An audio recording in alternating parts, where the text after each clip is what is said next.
vós conheceis o caminho para onde eu vou. Eu sou o caminho, a verdade e a vida. Ninguém vem ao Pai a não ser por mim. Em liberdade eu fugindo, porque eu vou para o Pai. Mas aquele que crê em mim, obras maiores fará.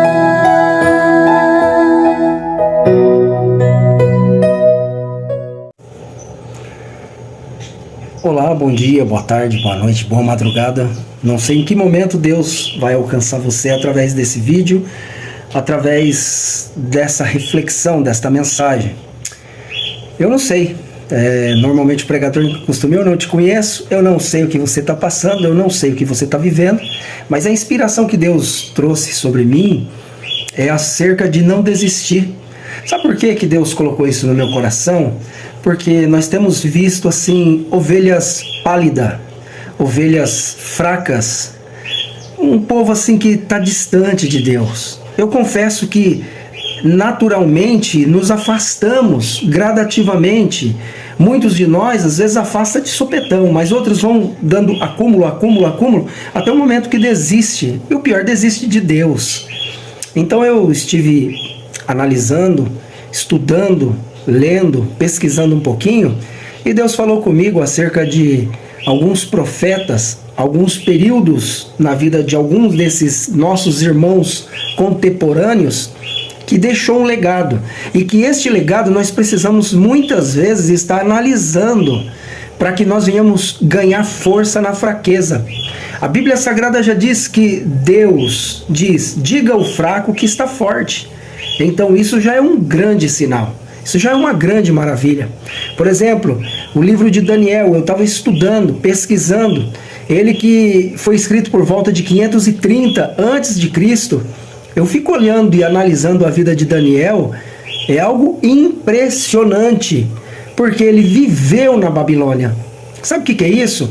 Por mais ou menos um jovem de 17 anos, ele ser retirado do seio da sua família, um jovem, 17 anos, e ser levado cativo a um país onde não fala a língua dele, não tem os costumes dele, e muito menos adepto ao Deus dele.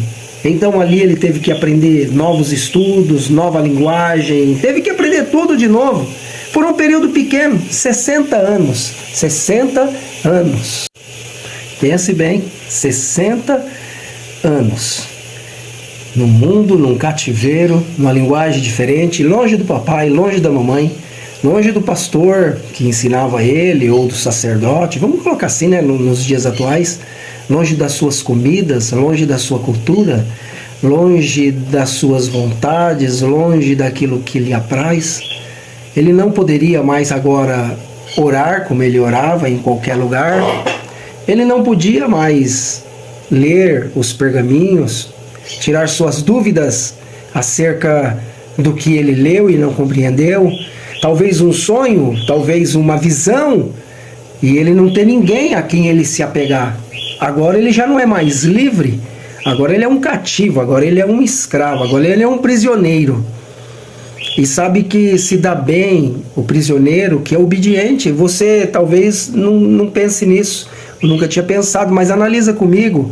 Para que ele se desse um pouco melhor, o segredo é obedecer, é andar naquela linha.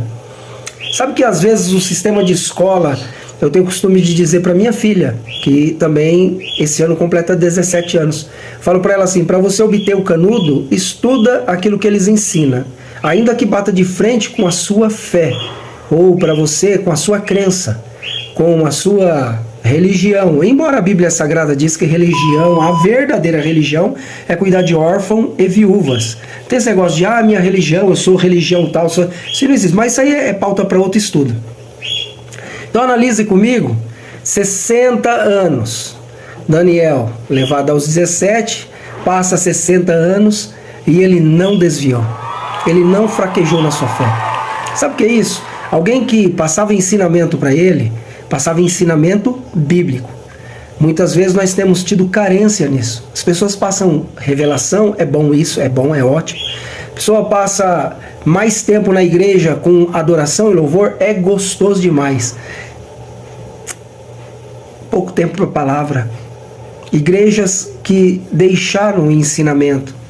Tem alguns ensinamentos, mas há ensinamentos sobre o louvor, muito bom. Ensinamentos sobre o RI, que é o regulamento interno da igreja, parabéns. Regulamento, a doutrina de qual é a visão do ministério, parabéns, necessário. Mas a Bíblia em si está sendo deixada para trás. A Bíblia em si está sendo empoeirada na estante. E um jovem hoje, com 17 anos, sendo levado para uma outra cultura, levado para um outro estado, país, enfim, e ser pragmático naquela doutrina, naquele ensinamento, aonde Daniel se dedicou, ele realmente se colocou à disposição, tanto que a Bíblia mais tarde diz que Daniel ele foi o governador, Daniel ele estava sempre ao lado do rei. Você acha que se ele fosse rebelde aos ensinamentos pagãos, a cultura pagã, se ele esquecesse das datas, ele teria este local de honra? Claro que não. A diferença é que existe uma linha em que separa o verdadeiro adorador e aquele que realmente se entrega aos prazeres. Daniel, eu tenho certeza absoluta que ele orava e dizia: Deus, isso aqui é como uma garça no Pantanal, isso aqui é um lamaçal. Eu vou entrar dentro desse lamaçal porque ali está o recurso para a minha sobrevivência. Ou seja, ali está o peixe, a garça entra lá naquele pântano, pega o peixinho, alimenta, toma a sua água e voa. E as suas plumas não ficam comprometidas. Daniel tinha possivelmente a mesma atitude. Daniel tinha a atitude do quê? De um adorador. Ele realmente sabia que era necessário estudar, praticar, executar as leis, as ordens, tudo dentro daquilo que era ensinado na Babilônia, porém existia um fio de divisão. A alma dele era intocável, o sentimento dele para com Deus era intocável, a reverência dele para com Deus era intocável. E é isso que eu espero que Deus fortaleça você. Porque eu não sei há quanto tempo você está no deserto, eu não sei em que cárcere você está, se é o cárcere da enfermidade, se é o cárcere da privação, se é o cárcere do abandono, se é o cárcere, né, que envolveu você em situações. O que eu tenho de proposta aqui é: não deixe o Evangelho, não deixe Jesus Cristo, não deixe a palavra de Deus.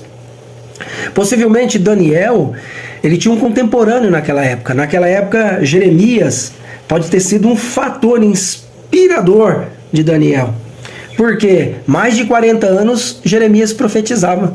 E você sabe, ou se você não sabe, depois você pode ler o livro de Jeremias e você vai se deparar com Jeremias sendo duro na sua mensagem. Homem de palavra dura. Dura é o quê? Homem que tem compromisso com a verdade. Hoje, infelizmente, são tantas as propostas de igrejas, né? Igrejas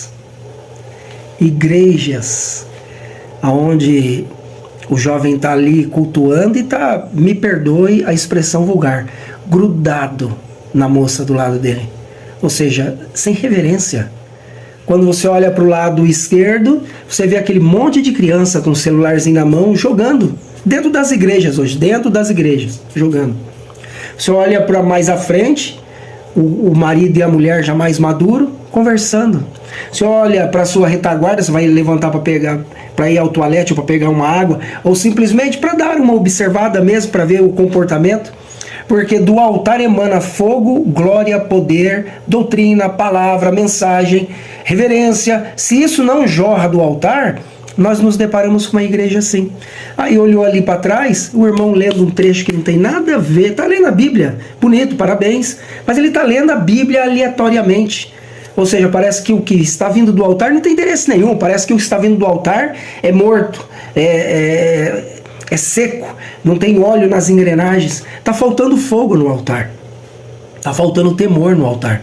Está faltando, não só isso, mas está faltando responsabilidade de quem ministra. Está faltando responsabilidade de quem tem que ser exemplo. Está faltando intimidade com Deus.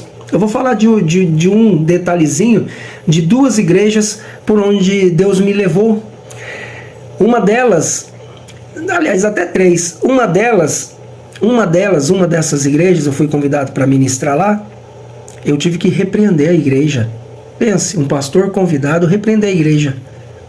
Por quê? Porque não havia temor nem reverência. A igreja cheia, mas cheia de massa, não de adoradores. A criança estava brincando de carrinho no meio do corredor da igreja. O outro estava comendo salgadinho. O outro estava brincando de pega-pega. Os jovens nos cantos conversando do lado de fora. Irmãos, eu falei, irmãos, eu vi o culto do começo. A criança subiu no altar. O pai dele era um presbítero, não sei que cargo que era, mas estava ali no altar. Subiu, ele escorregou, ele caiu. Foi salgadinho em cima daquele altar para todo lado. Você acha que Deus se agrada disso? Você acha que um jovem que vive no meio de um ministério assim, a hora que vier uma luta de verdade, a hora que vier um problema de verdade, a hora que vier uma restrição a qual Deus permite, e ficar muito tempo isolado, seja em cima de uma cama, abandonado pela igreja, pelos amigos, acabou o dinheiro, acabou a amizade. Você acha que ele vai suportar? Você acha que o que ele está aprendendo dentro dessa igreja vai ser suficiente para lembrar as Sagradas Escrituras e o Deus lindo, maravilhoso, perfeito que é e que jamais perdeu uma guerra? Você acha que ele vai lembrar? Bem difícil, irmão. É bem difícil, igreja. É bem difícil, companheiro. Eu repreendi. Segunda igreja que eu fui convidado para ministrar, também não quero nem citar cidade nem estado, parecia uma festa, não um culto, era um congresso, uma cruzada. Num determinado momento, me sobe no altar, o senhor quer refrigerante, Coca-Cola, Guaraná?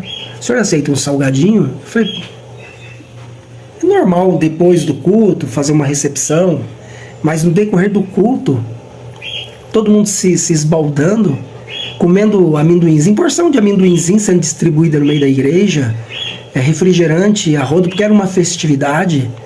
Ah, irmão, vai ser difícil um crente desse conseguir superar dificuldades. Vai ser difícil um crente desse resistir uma tentação. Vai ser difícil um crente desse resistir um manjar. Vai ser difícil um crente desse conseguir ser fiel a Deus, como foi Daniel, como foi Jeremias, pregando contra o sistema. Eu espero que Deus toque no seu coração, porque nós estamos precisando de quem não é pregue contra o sistema, sim, de certa forma, um sistema que está sendo implantado dentro das igrejas. Um sistema onde o membro faz o que quer, onde a igreja faz o que quer, onde o membro não tem compromisso com as escrituras sagradas. Onde está escrito, alegrei-me quando me disseram, vamos à casa do Senhor. Alegrar por quê? Eu tenho uma festa hoje, eu tenho que ir na festa, eu tenho um casamento, tem um churrasco, não é todo dia, tá vindo um parente de longe. Ô irmão, ô irmã, ô cidadão, você que deseja ser um cristão na pessoa de Jesus, não vai nessas igrejas não. Essas igrejas, na verdade, me perdoe, são pessoas que foram mal criadas, outras foram rebeldes, mas mal criadas que eu digo, com péssimo ensinamento bíblico, e que acha que para ganhar alma para Jesus ele tem que afrouxar as rédeas, diminuir o teor do evangelho, diminuir o teor da Bíblia Sagrada, da doutrina bíblica sagrada. Se perguntar para ele o que é doutrina, ele vai falar assim, eu não gosto de usar... A doutrina de muitas vezes é assim, eu não gosto de uso e costume, eu não gosto que pregue sobre roupa, sobre isso, sobre aquilo outro. Quando na doutrina, a roupa é de menos, roupa não leva o homem para o céu. Desde que esteja bem vestido, comportado, não importa se é camiseta ou se é paletó, não importa se é uma camisa social com gravata.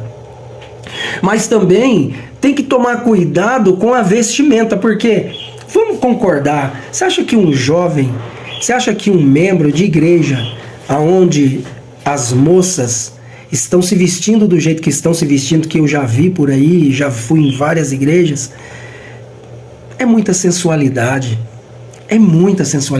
me perdoe, mas são pastores, líderes frouxos, homens sem temor adequado de Deus, tem medo de pregar a verdade, tem medo de pregar a verdade, com medo de perder o membro.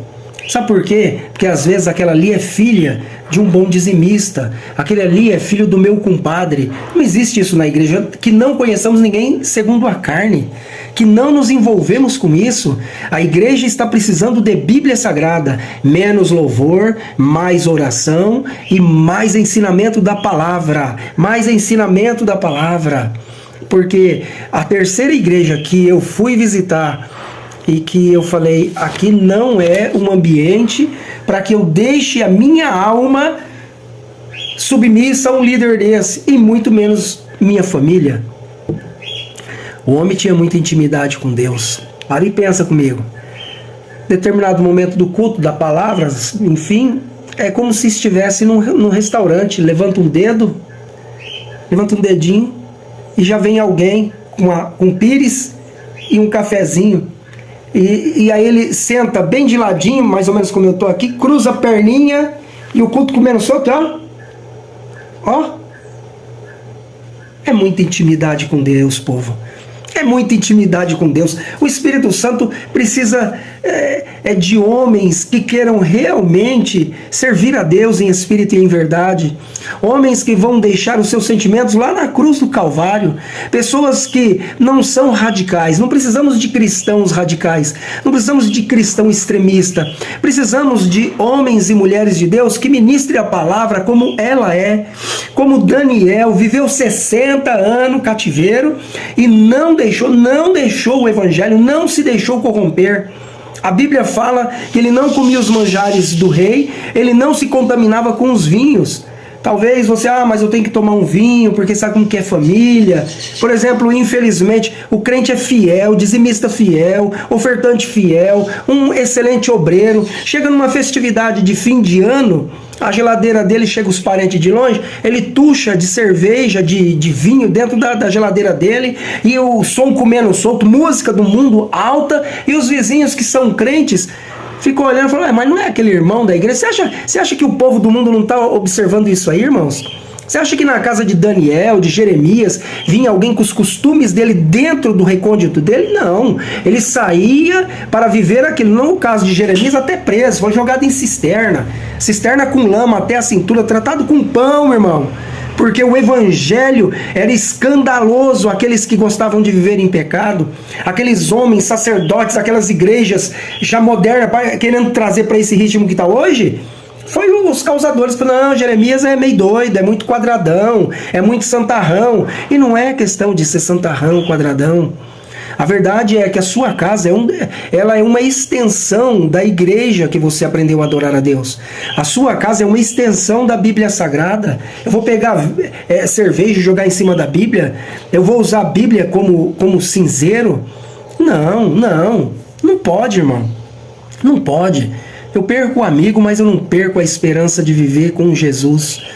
Na minha casa eu não aceito, não por ódio, não por rancor, mas assim como eu respeito os princípios de cada um daquele que está e vive do jeito que ele gosta de viver, eu respeito. Se é um ambiente para mim, eu fico. Se não é um ambiente para mim, eu simplesmente dou aquela passada, Deus abençoe, fico com Deus. Agora na minha casa, vai trazer bebida, vai trazer cigarro, vai ligar na Globo para assistir novela? Não. Mas como que você faz, pastor? Não, essa é a palavra. Você me desculpa? Não. Aqui em casa não. Aqui em casa não fumamos. Se vem parente que quer fumar, ele vai fumar lá fora. Lá na rua, dentro da minha casa não. Dentro da minha casa não. Aqui é uma extensão do templo do Espírito Santo. Aqui é uma extensão do altar que eu tenho preparado para Deus. É nessa minha atitude que vai mostrar para os meus amigos, para os meus parentes, que realmente eu tenho um compromisso com o Evangelho. Não sou santo? 100% santo. Nossa, ser muito santo, não. Se eu fosse bom do jeito que muitas vezes, mas o irmão é perfeito. Não, se fosse perfeito, Deus tinha me levado embora. Então, Deus está executando uma grande obra. Deus está fazendo uma grande obra. E Deus está precisando de homens, mulheres compromissadas. Vai para uma festa de fim de ano, Deus sabe do que eu estou falando para você. Eu abro mão de estar numa festa de fim de ano com a família minha, porque eu não quero estar compactuando com músicas do mundo e nem vendo sobrinho meu, parente meu, irmão meu fumando, bebendo. Não tem graça isso. Passamos, abraçamos, beijamos a todos. Que Deus abençoe, tem um compromisso. Nossa, mas você vive muita agenda. Não, o compromisso é com Deus, é que eu não quero ser extremista. Ficar aqui eu não vou me sentir bem, eu não estou me sentindo bem. Se a minha mãe estiver presente, mãezinha, me perdoa. Se a minha esposa estiver presente, amor, me perdoa, não consigo ficar aqui. Casamentos, eu não consigo ir para casamento. Não consigo, não é porque eu sou bom, porque eu sou santo, não. É porque a palavra de Deus me instrui de uma maneira. E essa maneira é a maneira em que me dá temor e me dá também conteúdo para poder ministrar para você, para poder ministrar dizendo assim, é assim que Deus quer que você faça, é assim que Deus quer que você viva. Por exemplo, quem mais viveu naquela época, além de Jeremias, além de Daniel? Abacuque. Você vai pegar a vida desses homens, dá gosto. Abacuque, ele era a celebração do justo. Ele ensinou que ficassem diante de Deus, ainda que tudo estivesse dando errado. Para e pensa, que homem é esse? É masoquista? Não, não é masoquista não. Ele ensinou isso, tá tudo errado, tá? Fique diante de Deus. Nada prospere, fique diante de Deus. Ele exultará, ou seja, ele está dizendo assim, exulte, cante, louve, exprima e dê grande júbilo a Deus. Tá feio o negócio por aí? Agora dá mais glória a Deus ainda. Eu tenho o costume de dizer para os irmãos que têm mais convivência comigo, que às vezes eu estou na igreja e começo a chorar, dando glória a Deus, aleluia, glória a Deus, aleluia. Às vezes o irmão que não me conhece fala assim, eita, é muita bênção que veio sobre a vida do pastor, hein? Eita, olha aí, hein? Pastor tá no óleo. Mal pense que eu devo estar enfrentando uma das grandes lutas da minha vida espiritual, que já se passaram muitas. E não tenho esse negócio de já sou calejado, não. Cada luta que vem, ela vem para te derrubar. Ela vem para te esfriar na fé. Ela vem para te arrebentar. Pensa que eu não estou vivendo nenhuma? Eu tenho uma que eu estou vivendo, não é há dias nem há meses, são anos. E pensa que eu desisti de Deus? Não desisti de Deus. Não vou desistir de Deus. A Bíblia, ela traz informação ao pecador. Ah, habitou pecado, o diabo te fez você errar, te fez falhar? Interessa.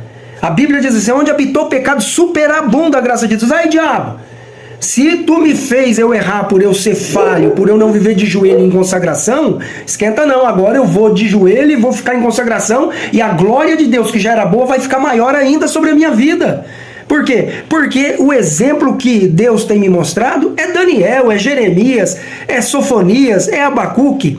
Ele profetizou contra líder Sofonias. Para e pensa que dureza que é você falar para um pastor nos dias de hoje, vai tomar vergonha na cara, rapaz. Você está vendo o seu rebanho, ou o rebanho de Cristo, que nem seu é, como troca de moeda. Você quer andar em carrão, quer viver com casa boa. Oxalá, Deus tenha preparado alguém que tem e está te abençoando. Glória a Deus por isso. Mas não é só isso que eu tenho visto, não. É uma petição que não tem mais fim. É uma coisa que não visita ninguém. É que eu tenho muitos membros. Você visita só empresário, rapaz. Você visita só homem de dinheiro. Que isso, toma vergonha nessa cara. Vai ser pastor de verdade. Então Sofonias fazia mais ou menos isso. Falar para o homem de Deus, você está no púlpito, está se prostituindo, está traindo sua esposa. Homem de Deus, você é casado e está de olho em jovem, solteira, você está usando o rebanho como se fosse um harém seu. Deus vai te queimar, rapaz. Deus vai te pegar de jeito, aliás, que já está te pegando por esta mensagem. Você se apruma, você toma vergonha nessa cara, vai jejuar, vai orar. Para de querer dar carona pra moça. Para de ficar usando óculos escuros, Ray-Ban, para ficar olhando a silhueta de mulher estranha, as filhas de Bazã. Aí você tá entendendo o que eu tô falando pra você. Parece um cavalo inteiro relinchando. Então Sofonias fazia mais ou menos isso. E Abacuque era aquele que diria hoje que é o masoquista, né? Por quê? Porque nós temos que ser assim. Nós somos assim. Quem é filho de Deus adora a Deus. Quem é filho de Deus, aprende a linguagem de Deus. Você tem que ir no fonodiólogo, né? Aquelas pessoas que ensinam. Você está precisando ir para uma igreja não radical. Que tem umas igrejas que é radical. Ela fala assim, aqui que é a certa, essa é a igreja modelo dos últimos tempos. Não existe isso. Jesus é o fundador da igreja. Você é a igreja. Eu sou a igreja. Não existe. Até então, até fundar esse ministério, todo mundo que morreu de Jesus para cá foi tudo para o inferno, porque não tinha seu ministério, não tinha sua igreja perfeita. Uma época eu comecei a ter problema com um missionário, congregávamos junto. Ele começou a observar não as qualidades, não aquilo que o Espírito Santo de Deus estava fazendo na igreja, mas ele começou a observar os problemas, as dificuldades. E ele chegou em mim e falou, pastor, aqui tem muito problema. essa igreja aqui tem muitos erros e defeitos e eu vou procurar um ministério melhor. Eu falei, ô meu amado missionário, se tu achar essa igreja aí, primeiro, ela vai deixar de ser perfeita, porque tu chegou lá. Agora, se você achar essa igreja perfeita, me chama que eu fecho aqui também e quero congregar nessa igreja perfeita. Missionário, a igreja perfeita é aquela que descerá do céu ataviada. Missionário, aquela igreja que você está procurando, ela é celestial, não é terrena. Quando você olha para o homem, você se decepciona. Quando você olha para Deus, você se alegra. Então o segredo, irmão, é que você está olhando muito para o homem, você está olhando para a igreja terrena. Aqui, essa igreja, ela é composta de doentes, pessoas necessitadas, pessoas mal amadas, casamentos destruídos, famílias perseguidas, jovens deturpados, drogados, prostitutas. Então não é uma igreja perfeita, é uma igreja doente, carente, é um hospital de Deus. A perfeita é quem passar por esse crivo, passar por esse crivo, aí vai morar na verdadeira, na celestial. E fazer o quê? Tem a postura de Abacuque, só adore, irmão. Você não está entendendo? Adore. Você não está tendo oportunidade? Adore. Você tem que aprender as doutrinas bíblicas. Porque é que nem eu citei alguns minutos atrás, tem pessoa que quando fala em doutrina, ele pensa que é roupa. E não é. Existe a doutrina do Espírito Santo, você tem que ser doutrinado na doutrina do Espírito Santo. Porque Deus perdoa, Jesus perdoa, mas a Bíblia fala que o Espírito Santo, pecado de blasfêmia contra ele, não tem perdão. Isso é a Bíblia, não é eu inventando nada não. Não é eu querendo ser radical não. É para quem quer morar no céu. Isso aqui é mensagem para quem quer morar no céu. Para quem não precisa de uma oba-oba, precisa de uma igreja que ministre a palavra de Deus, que faça você entrar naquele culto, sair daquele culto pensativo, você entrar no culto, sair do culto sentindo uma espada aqui, ó, na sua garganta, como que dizendo, sentindo a cobrança de Deus, a cobrança do Espírito Santo, que não é uma cobrança que nem o Carnê da Casa Bahia, nem do Serasa, nem daquele que vem te ameaça, como é que fala, do agiota, que o agiota vem, ó, ou tu me paga até dia tal, ou tu vai morrer. Não, a cobrança de Deus, a cobrança da palavra, da doutrina de Jesus Cristo, a cobrança da doutrina bíblica, da doutrina do Espírito Santo, ela te traz coisas boas, te traz reflexão, te esvazia, te tira dessa esfera. Você esquece que vai passar novela, você esquece que vai passar final de campeonato, você esquece que vai passar filme, você esquece que você tem dívida, você esquece tudo. Você dá uma respirada e sente a glória de Deus e diz, meu Deus, eu quero ser como o Senhor quer que eu seja. Eu quero ser, Senhor. Eu vou ser, Senhor.